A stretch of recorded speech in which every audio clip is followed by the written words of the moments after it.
వేపాకు యొక్క వైవిధ్య గుణం ముఖ్యంగా పసుపుతో పాటుగా తీసుకున్నప్పుడు ఏ రకమైన పరాన్న జీవినైనా నాశనం చేయగల గుణాన్ని అది సంతరించుకుంటుంది. ఇది మీలో శక్తి ప్రవాహం శరీరమంతా సమానంగా జరిగేందుకు సహకరిస్తుంది. మీరు ఆ ప్రవాహాన్ని గమనించగలిగితే అప్పుడు మీకు కావలసినట్టుగా మీ శక్తులని ఎక్కడైనా కేంద్రీకరించుకోవచ్చు. వేపాకు పసుపుల కలయికకు శుక్రకణాలను విభజించి వాటిని మరో రకమైన శక్తిగా అంటే ఓజస్సుగా మార్చగలిగే సామర్థ్యం ఉంటుంది. ఒక్కసారి మీ శరీరంలోని ప్రతి కణం ఓజస్సుతో నిండితే మీరు ఒక వర్చస్సు గల వ్యక్తిగా మారిపోతారు.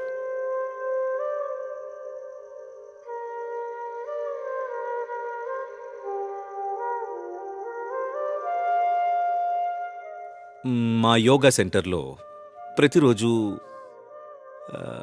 ఒక చిన్న చిన్న గోళికాయంత వేప పసుపు ముద్దలతో మొదలవుతుంది. దీనికి సంబంధించి ఎన్నో అంశాలున్నాయి. మీ వ్యవస్థపై దీని ప్రభావం ఎలా ఉంటుంది అన్న దానిపై. కానీ ముందుగా ఈ వేప చెట్టు భారతదేశంలో అన్ని చోట్ల ఉంటుంది. ఈ రోజున ప్రపంచమంతా సుమారు 10-12 ఇతర భౌగోళిక ప్రదేశాల్లో పెంచుతున్నా కూడా మొట్టమొదటగా ప్రకృతి సహజంగా ఇది భారత ఖండానికి చెందిన స్వదేశీ వృక్షం. ఈ గ్రహం మీద అత్యంత క్లిష్టమైన ఆకు నిర్మాణం ఉన్నది వేపాకుకే. He is one of the most complex leaves that you can find on the planet. ఆ వేపాకులో సుమారు 150 రకాల సంక్లిష్టమైన రసాయన సంయోగాలు ఉన్నాయి. అందులో ఎన్నో ఆరోగ్యపరమైన అంశాలున్నాయి, శక్తిపరమైన అంశాలు, ఇంకా ఆధ్యాత్మికపరమైన పార్శ్వాలు ఇమిడి ఉన్నాయి. ఇక ఆరోగ్యం విషయానికి వస్తే ఆధునిక వైద్య విధానాలు ప్రాథమికంగా చేసిన పొరపాటు ఏమిటంటే ఆరోగ్యం గురించి వారికి ఉన్న పిడివాదం. ఇది ఆరోగ్యం, ఇది అనారోగ్యం అని తీర్మానించడం. వాళ్ళు ఏమంటున్నారంటే ఏవేవో మీ రక్త నమూనాలు అవి ఇవి అన్ని టెస్ట్ చేసి అవి ఇంత ఉంటేనే మీరు ఆరోగ్యవంతులు అంటున్నారు. నన్ను నమ్మండి, మీలో చాలా మందికి ఆ అంశాలన్నీ వాళ్ళు చెప్పినట్టు ఉండి ఉండొచ్చు, అయినా కూడా అనారోగ్యంతో ఉండొచ్చు. ఎందుకంటే ఆరోగ్యం అనేది ఒక ప్రతిధ్వని లాంటిది. అది కేవలం ఒక సిద్ధాంతం కాదు. ఇప్పుడు మీరు ఆరోగ్యంతో ఉండవచ్చు, మరో 10 రోజుల్లో మారచ్చు. మీ వ్యవస్థలో ఏదైనా మార్పు జరిగితే అది మారుతుంది. 10 నిమిషాలంటే మరీ ఎక్కువగా అనిపించవచ్చు. ఈ సాయంత్రానికే మీకు అనారోగ్యం కలగొచ్చు, అలా జరగచ్చు. అందుకు చాలా అవకాశం ఉంది. ఈ ఆలోచన ఆరోగ్యం అంటే ఇదే, దాని రసాయనిక పరిమితులతో కొలవటం ఏదైతే ఉందో, ఇలా ఇవి ఇంత ఉంటేనే మీరు ఆరోగ్యవంతులు అంటే అలా కాదు. మీకు ఏ అనారోగ్యము లేకున్నా సరే మీ వ్యవస్థలో హెచ్చుతగ్గులు ఉండొచ్చు. Or many things can be stable without you being healthy. లేదా అన్నీ సరిగ్గా ఉన్నా కూడా మీరు అనారోగ్యంతో ఉండొచ్చు. సరే, ఇక మనం వేప మన వ్యవస్థకు చేసే మేలేంటంటే, నికరంగా అది ఏం చేస్తుందో చెప్పాలంటే, అది చేసే మొదటి పని మీ అన్నవాహికను శుభ్రంగా ఉంచుతుంది. శుభ్రంగా అంటే అర్థం అంటే ఇది ఒక ప్రదేశం, ఈ జీర్ణ వ్యవస్థ ఒక ప్రదేశం అనుకోండి. ఇక్కడ అత్యధికంగా ఎన్నో రకాల ఇతర జీవాలు ఉంటాయి. ఈ అన్నవాహికలో ఎన్నో రకాల సూక్ష్మ జీవులుంటాయి. వాటిలో చాలా మటుకు మనతో స్నేహపూర్వకంగానే మసులుకుంటుంటాయి.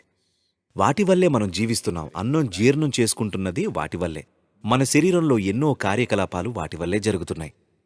అయినా కూడా వాటిలో మనకి హానికరమైనవి జీవాలు కొన్నున్నాయి. వేప యొక్క వైవిధ్యం ఏమిటంటే, ముఖ్యంగా దానితో పసుపు కలిసినప్పుడు వీటి కలయిక ఎలా ఉంటుందంటే, మన శరీరానికి ఎక్కువగా అవసరం లేనివి, హానికరమైనవి ఏవైనా పరాన్న జీవులు ఉంటే అవన్నీ కూడా నిర్మూలించబడిపోతాయన్నమాట. అంటే ఇప్పుడు మీకు పెద్ద ప్రేగు శుభ్రంగా ఉండడం ఆరోగ్యానికి నిజంగానే చాలా చాలా ముఖ్యమైన విషయం. మీరు ఒక సాంప్రదాయపరమైన వైద్యం చేసే ఒక వైద్యుడి దగ్గరికి వెళితే గనుక, ఉదాహరణకి ఒక ఆయుర్వేద వైద్యుడి దగ్గరికి వెళితే, లేదా సిద్ధ వైద్యుడి దగ్గరికనో, మొత్తానికి ఏ సాంప్రదాయపరమైన వైద్యానికి వెళితే మీ సమస్య ఏదైనా సరే ముందు వాళ్ళు విరోచనానికి మందు ఇస్తారు. ఎందుకంటే వాళ్ళకి మీ పెద్ద పేగు శుభ్రత చాలా ముఖ్యం. మీ శారీరక మానసిక ఆరోగ్యానికి కూడా పెద్ద పేగు శుభ్రత ముఖ్యం.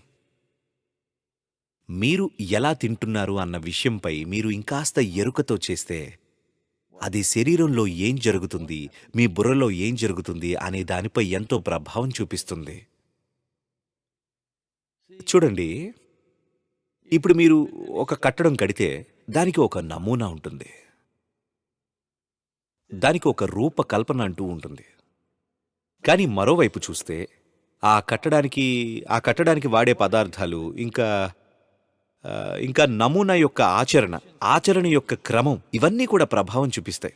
కేవలం రూపకల్పన బాగుంది కాబట్టి ఆ నిర్మాణం కూడా అద్భుతంగా ఉంటుంది అని ఏమీ లేదు.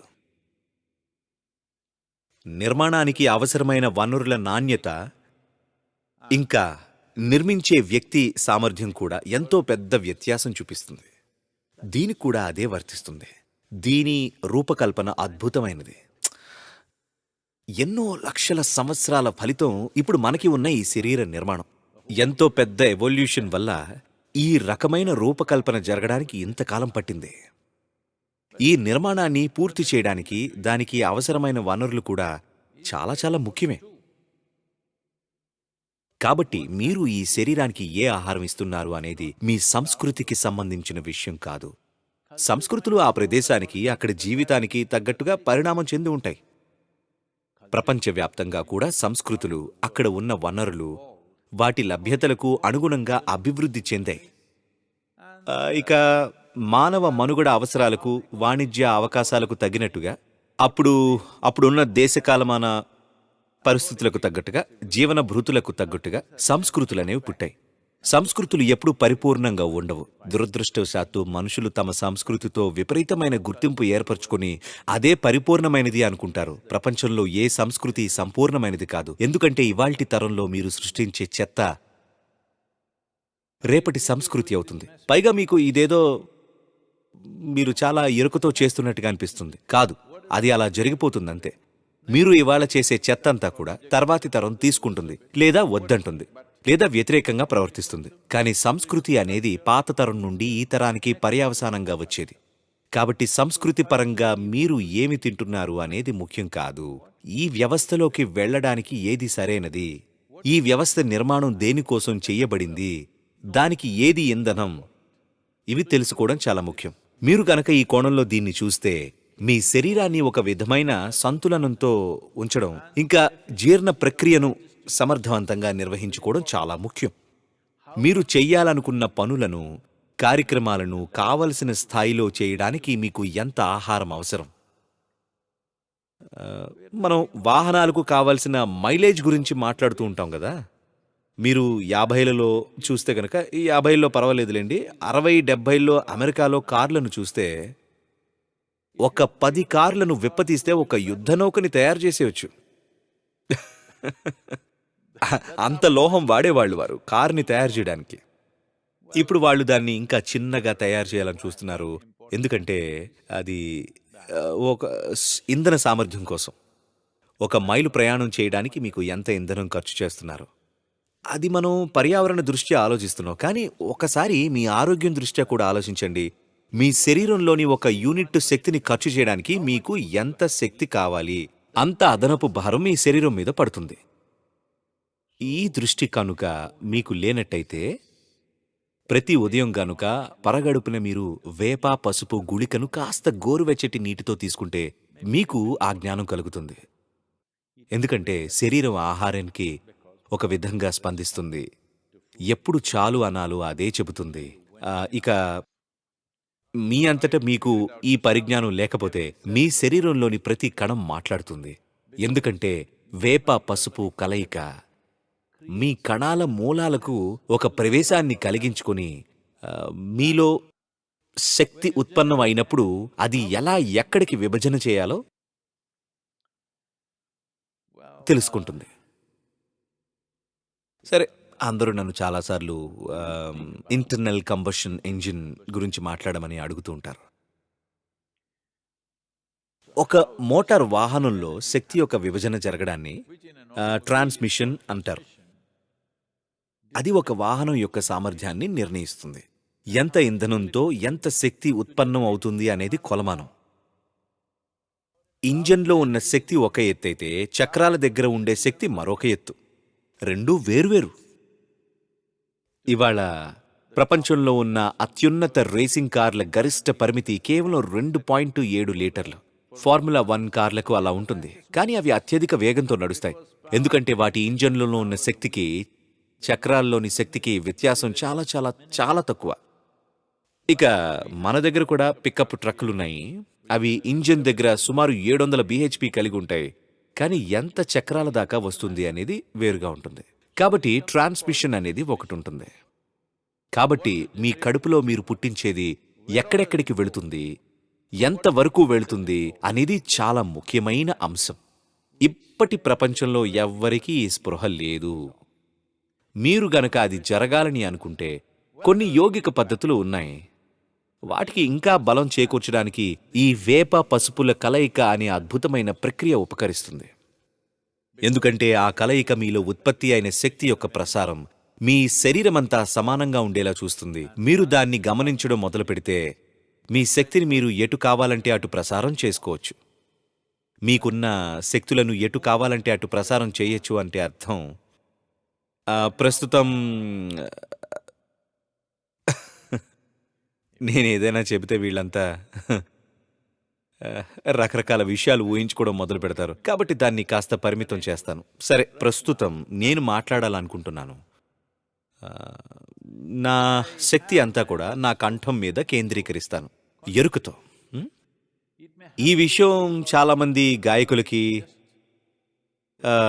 సహజంగానే జరిగిపోతుందని చెప్పాలి. కానీ మీరు గనుక శ్రద్ధ వహిస్తే మీ స్వరం వల్ల కూడా ఇతరులకి ఆ ప్రభావం కలుగుతుంది. మీరు దేన్నైనా చూస్తే, మీ శక్తిని కళ్లపై కేంద్రీకరిస్తే, అన్నీ అని కాదు, మీ శక్తి అధికంగా అక్కడ కలిగి ఉంచితే మీకు తెలుస్తుంది, మీ దృష్టికి ఆ శక్తి కలుగుతుంది. అందరికీ కళ్ళుంటాయి, కాస్త 20-20గా ఉంటాయేమో. లేదు లేదు, నేను సంవత్సరం గురించి మాట్లాడట్లేదు, దృష్టి గురించి అంటున్నాను.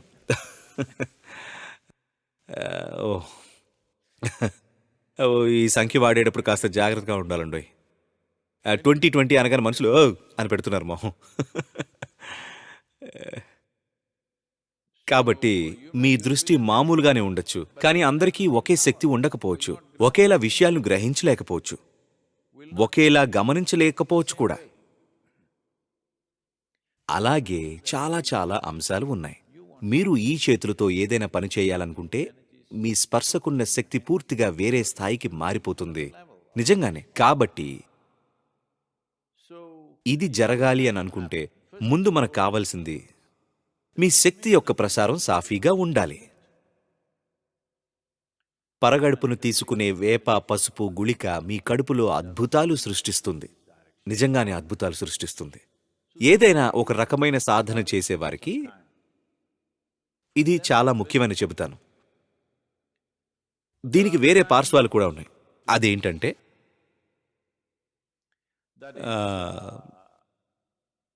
మేము ఖాళీ కడుపు మీద వేప పసుపు కలిపి తీసుకుంటే ఒకటేంటంటే దానికి మీలో ఉన్న ఒక పార్శ్వపు శక్తిని మరో పార్శ్వానికి మార్చే శక్తి ఉంటుంది. అంటే అర్థం ఏంటంటే మన యోగ సంస్కృతిలో, సరే దీన్ని సరైన దృష్టితో చూసి చాలా జాగ్రత్తగా అర్థం చేసుకోవాలి. డాక్టర్లు చెప్పేది ఏంటంటే మీరు గనక ఎక్కువగా వేపను తీసుకుంటే అది మీలోని వీర్య కణాలను నాశనం చేస్తుంది అంటారు. మనం కొన్ని వేల ఏళ్ల నుంచి చెబుతున్నది నిజమని చెప్పడానికి ఇదే సరైన నిదర్శనం. అంటే చూడండి, శరీరంలో చాలా రకాల కణాలుంటాయి. మన శరీరంలో ఒక కణానికి ఇంకో కణానికి ఎంత వైరుధ్యం ఉందో చూడండి. ఆధునిక విజ్ఞానం ఇప్పుడు గుర్తిస్తోంది. మీ చర్మం మీద ఉన్న కణాలు, మీ ఎముక మధ్య మీద ఉన్న కణాలు, మీ వీర్యంలో ఉన్న కణాలు, మీ బుర్రలో ఉన్న కణాలు, ఇవన్నీ పూర్తిగా వేరువేరుగా ఉంటాయి, మరో జీవంలా అన్నమాట. అన్నిటిలోనూ సామాన్యంగా సంబంధించిన ఒక సమాచారం నిక్షిప్తమై ఉన్నప్పటికీ అవి అన్నీ వేరువేరు.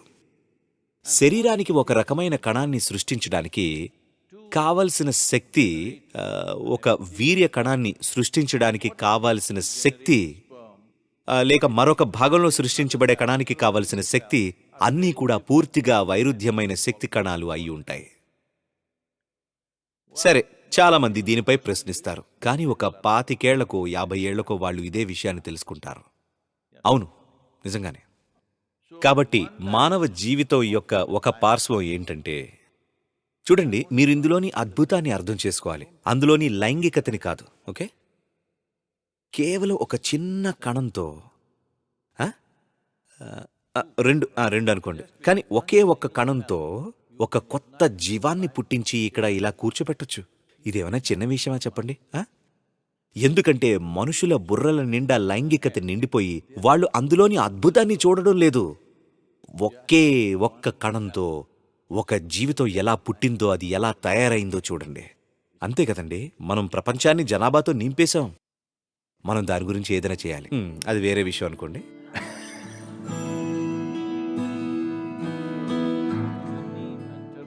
ఈ వేప పసుపులకు వీర్యకణాలను విచ్ఛేదం చేసి ఇంకా ఆ శక్తిని మరొక స్థాయి శక్తి అయిన ఓజస్సుగా మార్చే సామర్థ్యం ఉంటుంది.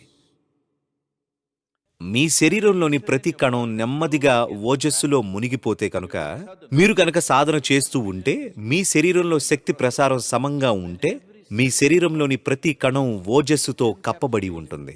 ఓజస్సు అంటే ఏంటో చూపించండి, నాకు చూపించండి అంటే, నా రక్తంలో ఎక్కడుంది అంటే అలా కనిపించదండి. రక్త పరీక్ష చేసినప్పుడు ఓజస్సు ఉండదు. సరే, రక్తంలో ప్రాణం కూడా ఉండదు తెలుసా, రసాయనాల కలయిక తప్ప. మీరు ప్రాణాలతో ఉన్నారని ఎవ్వరూ నిరూపించలేదు. హలో, మీరే నిరూపించుకోవాలి. కాబట్టి ఓజస్సు ప్రతి కణాన్ని కప్పి ఉంటుంది. అలా ప్రతి కణం గనుక ఓజస్సుతో కప్పబడి ఉంటే, మీరు ఒక తేజస్సుతో నిండిన మనిషిలాగా ఉంటారు. అన్ని విధాలుగా అన్ని రకాలుగా మీరు తేజోవంతంగా తయారైపోతారు. లోపల బయట కూడా మీరు అలాగే ఉంటారు. అందరూ దీనికోసమే ప్రయత్నం చేయాలి తప్పకుండా. ఎందుకంటే ఇది జ్ఞానోదయం కాదు. మీరు ఏమాత్రం లోపం లేని, ఇబ్బంది కలుగని ఒక వేదికను తయారు చేస్తున్నారంతే. శరీరం, మనస్సు అనేవి వేదికలు. మీరు దానిపై ఎలా పని చేస్తారు, దానిపై ఎలా నృత్యం చేస్తారు అనేది మీ ఇష్టం. కానీ మిమ్మల్ని కింద పడేయని ఒక సరైన వేదిక ఉండడం చాలా ముఖ్యమని నేను చెప్తాను. మీరు అర్థం చేసుకోవాలి, ఈ శరీరం ఒక గమ్యస్థానం కాదు. ఈ శరీరం ఒక వేదిక, ఈ మనస్సు ఒక వేదిక. మీరు దాన్ని చాలా శక్తివంతంగా, చాలా నిలకడగా తయారు చేస్తే, అప్పుడు ఉత్తేజం, నిలకడ తత్వం. మనుషులకి ఇది అర్థం కాదు. వాళ్ళకి ఉత్తేజంతో ఉండడం అంటే ఊరికే గంతులేయడం, నిలకడ అంటే చనిపోవడం అనుకుంటారు. ఉత్తేజం ఉంటూ నిలకడగా ఉండగలిగితే, ఒక వేదిక తయారుగా ఉంటే, మీరు ఎలా నాట్యం చేయాలన్నా ఇక మీ ఇష్టం అనుకోండి. ఈ దిశలో వేప, పసుపు ఎంతో ముఖ్యమైన మూలకాలు. ఇవి లేకపోతే మీరు అది చేయలేరని కాదు, చెయ్యగలరు. కానీ సపోర్ట్ ఉన్నప్పుడు దాన్ని ఉపయోగించుకోవాలి కదా. ఇంకా ఎన్నో అంశాలున్నాయి. శారీరక లేదా మానసిక ఆరోగ్యం మెరుగుపడుతుందని చెప్పుకోవచ్చు. కాబట్టి ఇది ఒక అవకాశం. ఒకటి, మీకు సహకారం అందించే విషయాన్ని వినియోగించుకోవడం. రెండు, ఆ వాతావరణంలో మిమ్మల్ని తడిపే ఆ ఒక శక్తిని వినియోగించుకోవడం. అప్పుడు మీ శరీరం, పూర్తి శరీరం కాదు, మీ శరీరంలోని ప్రతి కణంలో ఓజస్సు నిండి ఒక రక్షణ వలయాన్ని సృష్టించే ఓజస్సు కలిగి, మీరు రోగాలకు అతీతంగా, సమస్యలకు అతీతంగా, అన్నిటికంటే ముఖ్యంగా మీరు ఉత్తేజంతో ఉంటూ కూడా నిలకడగా ఉండగలుగుతారు.